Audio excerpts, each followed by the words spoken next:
Hi friends, എല്ലാവർക്കും നമ്മുടെ പുതിയ വീഡിയോയിലോട്ട് സ്വാഗതം. അപ്പോൾ ഇന്നത്തെ വീഡിയോയിൽ നമ്മളൊരു ക്രാഫ്റ്റാണ് ചെയ്യാൻ പോകുന്നത്. അപ്പോൾ നമ്മുടെ മെയിൻ ആയിട്ടുള്ള ഒരു മെറ്റീരിയൽ നല്ല ജൂട്ടാണ് കേട്ടോ. അപ്പോൾ നമുക്ക് ജൂട്ട് നമുക്ക് കടയിൽ നിന്ന് വാങ്ങിക്കാൻ കിട്ടും. അപ്പോൾ ഞാനങ്ങനെ വാങ്ങിച്ചിരിക്കുന്നതാണ്. അപ്പോൾ നമുക്ക് എത്ര മീറ്ററാണോ വേണ്ടത് അതനുസരിച്ച് നമുക്കിങ്ങനെ തുണി നമ്മൾ മുറിച്ചെടുക്കുന്ന പോലെ തന്നെ നമുക്ക് മുറിച്ച് തരും കേട്ടോ. അപ്പം രണ്ട് തരത്തിലുള്ള ജൂട്ട് അവൈലബിൾ ആണ് കേട്ടോ. അപ്പോൾ ഞാൻ ഇത് രണ്ട് തരം ഞാൻ വാങ്ങിച്ചിട്ടുണ്ട്. അപ്പോൾ ആദ്യത്തെ വേണ്ടതെന്ന് പറഞ്ഞാൽ രണ്ട് സൈഡും ഒരുപോലെ ഇരിക്കും. അതായത് ശരിക്കും ചാക്ക് പോലെ തന്നെ രണ്ട് സൈഡും ഒരുപോലെ തന്നെ ഇരിക്കും. അപ്പോൾ നമുക്ക് രണ്ട് സൈഡ് നമുക്ക് യൂസ് ചെയ്യാവുന്ന കണ്ടാലും നമുക്ക് കുഴപ്പമില്ല. ക്രാഫ്റ്റ് ചെയ്താലും രണ്ട് സൈഡ് കണ്ടാലും കുഴപ്പമില്ല. അങ്ങനത്തെ ഒരു ഇതിലാണ് വരുന്നത്. നല്ല ഫ്ലെക്സിബിൾ ആണ്. നമുക്ക് തുണി പോലെ തന്നെ ഫ്ലെക്സിബിൾ ആണ്. അപ്പോൾ നമുക്ക് എംബ്രോയിഡറി ഒക്കെ നമുക്ക് ഇങ്ങനത്തേൽ ചെയ്യുന്നതാണ് നല്ലത് കേട്ടോ. പിന്നെ ഒരു ടൈപ്പ് എന്ന് പറഞ്ഞാൽ ഇതാണ്. ഇത് കുറച്ചുകൂടി സ്റ്റിഫാണ്. കാരണം എന്താണെന്ന് വെച്ചാൽ ഇതിൻ്റെ ഒരു ഭാഗം ശരിക്കും ജൂട്ട് തന്നെയാണ്. പക്ഷെ മറ്റേ ഭാഗത്ത് ഒരു ലാമിനേഷൻ ഉണ്ട്. ഇത് ക്ലിയർ ആണെന്ന് അറിയില്ല. ചെറിയൊരു ലാമിനേഷൻ ഉണ്ട്. അപ്പോൾ ഇത് കുറച്ചുകൂടി സ്റ്റിഫായിട്ടിരിക്കും. പക്ഷെ നമുക്ക് രണ്ട് സൈഡ് നമുക്ക് യൂസ് ചെയ്യാൻ പറ്റില്ല. പിന്നെ എംബ്രോയിഡറി ഒക്കെ ചെയ്യുമ്പോൾ നമുക്ക് ഈ ലാമിനേഷൻ ഉള്ളതുകൊണ്ട് തന്നെ ഇതൊരു ഗമ്മ് പോലെയാണ്, ഇങ്ങനെ ഒരു പശ തേച്ച പോലെയാണ്. അപ്പോൾ നമുക്ക് ചെയ്യാൻ ബുദ്ധിമുട്ടായിരിക്കും. അപ്പോൾ നമുക്ക് വേറെ എന്തെങ്കിലും സ്റ്റിഫായിട്ടുള്ള എന്തെങ്കിലും ക്രാഫ്റ്റ് ചെയ്യാൻ നമുക്ക് ഈ ഒരു മെറ്റീരിയൽ യൂസ് ചെയ്യാം. ഇതിൻ്റെ റേറ്റ് എന്ന് പറഞ്ഞാൽ ഏകദേശം ഒരു മീറ്റർ 160, 170 ആ ഒരു റേഞ്ചാണ് കേട്ടോ വരുന്നത്. അപ്പോൾ ഇന്ന് ഞാൻ പ്ലാൻ ചെയ്തിരിക്കുന്നത് ഒരു എംബ്രോയിഡറി ആണ്. അപ്പോൾ നമുക്ക് വീഡിയോയിലോട്ട് പോവാം. അപ്പോൾ ഞാൻ ആദ്യം മെറ്റീരിയൽ കട്ട് ചെയ്തെടുത്തു. അപ്പോൾ നമുക്ക് നമ്മൾ എത്രയാണ് വലിപ്പമുള്ള ഫ്രെയിമാണ് നമ്മൾ ഉദ്ദേശിക്കുന്നത്. അപ്പോൾ അതിനേക്കാളും കുറച്ചും കൂടിയും 4 സൈഡിൽ നമ്മൾ വിട്ടു കൊടുക്കണം. കുറച്ച് ഒരു 2 ഇഞ്ചോളം വിട്ടു കൊടുക്കണം. നമുക്ക് ഇങ്ങനെ വെച്ച് ഒട്ടിച്ചു കൊടുക്കാനുള്ളതാണ്. അതുകൊണ്ടാണ് കേട്ടോ. അപ്പോൾ അങ്ങനെ നമ്മൾ കട്ട് ചെയ്തെടുത്തിരിക്കുകയാണ് കേട്ടോ. സാറ്റിൻ റിബൺ നമുക്ക് ഇതുപോലെ നമുക്ക് റോളായി കിട്ടുന്ന സാറ്റിൻ റിബൺ നമുക്ക് യൂസ് ചെയ്യാം. പല ഷെയ്ഡിലുള്ളത് നമുക്ക് യൂസ് ചെയ്യാം കേട്ടോ. പിന്നെ നമുക്ക് നീഡിൽ വന്നിട്ട് നമ്മൾ റിബൺ എംബ്രോയിഡറി നീഡിൽ തന്നെ നമ്മൾ യൂസ് ചെയ്യണം. കാരണം മറ്റു നീഡിൽ വെച്ച് നമുക്ക് പ്രോപ്പറായിട്ട് ചെയ്യാൻ പറ്റില്ല. അതായത് ഇതാണ് നമ്മുടെ റിബൺ എംബ്രോയിഡറിക്കുള്ള നീഡിൽ. അതായത് ഇതിനെ ടൈപ്പസ്ട്രി നീഡിൽ എന്ന് പറയും. അതായത് ഇതിൻ്റെ ഐ ഉണ്ടല്ലോ, ഐ എപ്പോഴും വളരെ വലുതായിരിക്കും. അതായത് ഈ ഒരു നമ്മുടെ ഈ സാറ്റിൻ റിബൺ കയറി പോകാൻ പറ്റുന്ന അത്രയും വലുപ്പത്തിലുള്ള ഐ ആയിരിക്കും കണ്ടോ. ഇതുപോലെ ഇത്രയും നമുക്കിത് സാധാരണ ഒരു നീഡിൽ നമുക്കിതിങ്ങനെ കയറ്റിയെടുക്കാൻ പറ്റത്തില്ല. അപ്പോൾ ഇതിൽ നമുക്ക് ഈസിയായിട്ട് നമുക്ക് ഇത്രയും വലിയ ഐ ഉള്ളതുകൊണ്ട് നമുക്ക് ഈസിയായിട്ട് നമുക്കിങ്ങനെ എടുക്കാൻ സാധിക്കും. അപ്പോൾ അതുകൊണ്ട് തന്നെ നമ്മുടെ ഈ റിബണിന് ഒരു കേടും വരത്തില്ല കണ്ടോ. അപ്പോൾ നമ്മൾ പൂവ് നമുക്ക് ഏകദേശം ഈ ഒരു വലുപ്പത്തിലാണ് നമ്മൾ ചെയ്യാൻ ഉദ്ദേശിക്കുന്നത്. അപ്പോൾ നമ്മൾ ജസ്റ്റ് ഒരു ബോർഡർ പോലെ കൊടുത്തിരിക്കുകയാണ്. സെൻറ്റർ ഇവിടെ ആയിട്ട് വരും. അപ്പോൾ ഈ ഒരു രീതിയിലാണ് നമ്മൾ ചെയ്യുന്നത് കേട്ടോ. അപ്പോൾ നമ്മൾ നമ്മുടെ സൂചി റിബൺ ഇതുപോലെ എടുക്കുക താഴേന്ന്. അപ്പോൾ നമ്മൾ ഈ റിബണിന് 2 ഭാഗം ഉണ്ടായിരിക്കും. ഒന്ന് ഗ്ലോസി ആയിരിക്കും, ഒന്ന് കുറച്ചും കൂടി മാറ്റ് ആയിരിക്കും. അപ്പോൾ നമ്മൾ ഗ്ലോസി ആയിട്ടുള്ള ഭാഗം നമുക്കിങ്ങനെ പുറത്ത് കാണുന്ന രീതിയിൽ ഇങ്ങനെ വേണം വരാനായിട്ട്. എന്നിട്ട് നമ്മൾ ഈ ബോർഡർ വരച്ചില്ലേ, ഇവിടെ കൊണ്ട് നമ്മളിങ്ങനെ കുത്തി കൊടുക്കും താഴോട്ട്.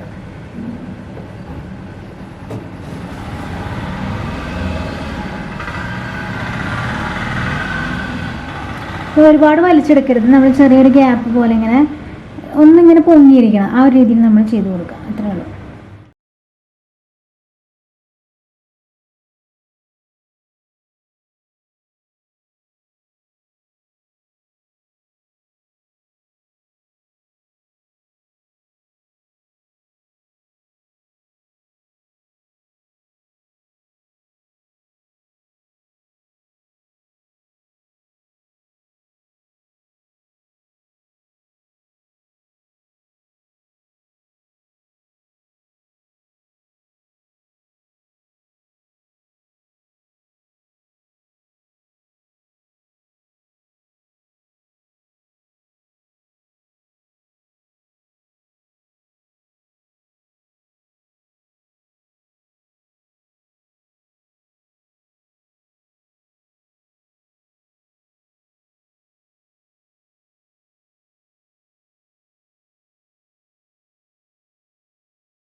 അപ്പോൾ നമ്മൾ കുറേ ഫ്ലവേഴ്സ് ഇങ്ങനെ ചെയ്തു കേട്ടോ.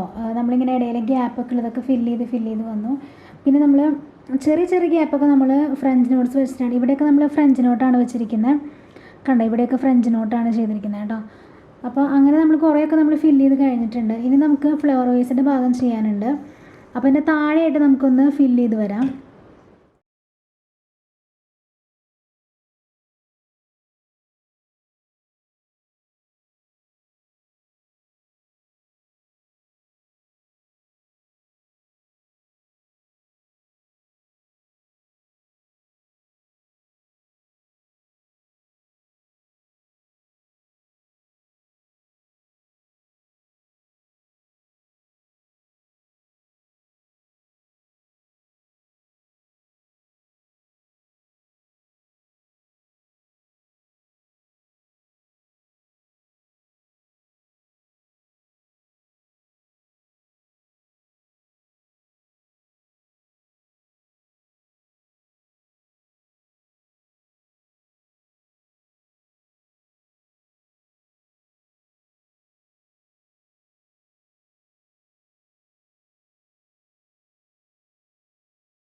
അപ്പോൾ ഞാനിപ്പോൾ തൽക്കാലത്തേക്ക് നമ്മുടെ നേരത്തെ കാണിച്ച ഫ്രെയിമിൽ ഇങ്ങനെ വെച്ചിട്ടുണ്ട്. ഇനി നമുക്ക് ബോർഡറൊക്കെ കൊടുക്കാനുണ്ട്. അപ്പോൾ നമുക്ക് പിന്നീട് കാണിക്കാം. അപ്പോൾ ഇനി അടുത്ത ഏതെങ്കിലും വീഡിയോയിൽ ലാസ്റ്റിംഗ് ആയിട്ട് കാണിക്കാം കേട്ടോ. അപ്പോൾ നിങ്ങൾക്ക് ഇത് ഇഷ്ടപ്പെട്ട് ഞാൻ വിചാരിക്കുന്നു. ലൈക്ക് ചെയ്യുക, ഷെയർ ചെയ്യുക, സബ്സ്ക്രൈബ് ചെയ്യുക. Thanks for watching. ബൈ.